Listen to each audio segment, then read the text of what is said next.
খুমলুং বাজার সংলগ্ন সালকা চৌমুনি এলাকায় সিপিআইএম দলীয় অফিস দখল করল টাকারজলা বিজেপি মণ্ডল যুব মোর্চার কর্মীরা শনিবার দুপুরে। এদিনে সিপিআইএম দলীয় অফিস দখল করার সময় উপস্থিত ছিলেন টাকারজলা বিজেপি মণ্ডল যুব মোর্চার সভাপতি ফুলকুমার দেববর্মা সহ বিজেপি যুব মোর্চার অন্যান্য কর্মীরা। জানা যায়, দীর্ঘদিন যাবৎ জম্পুইজলা খুমলুং সালকা চৌমুনি এলাকায় সিপিআইএম দলীয় কার্যালয় থেকে তাদের দলীয় কর্মসূচি পালন করছিলেন।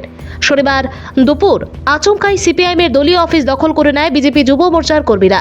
বিজেপি যুব মোর্চার সভাপতির বক্তব্যে বলেন, এলাকায় কোনো রকম সিপিআইএম দলের কর্মী সমর্থক নেই। সকলেই ভারতীয় জনতা পার্টি দলের আদর্শে অনুপ্রাণিত হয়ে বিজেপি দলে যোগদান করেছেন। তাই সিপিআইএম বলতে কোনো দল নেই। বর্তমান ত্রিপুরা রাজ্য এমনটাই জানান ফুলকুমার দেববর্মা। জানা যায়, দলের টাকায় জমি ক্রয় করে সিপিআইএম দলীয় অফিস তৈরি করেছেন। উক্ত ঘটনায় এলাকায় রীতিমতো চাঞ্চল্য ছড়িয়ে পড়ে। ভানুচন্দ্রের রিপোর্ট।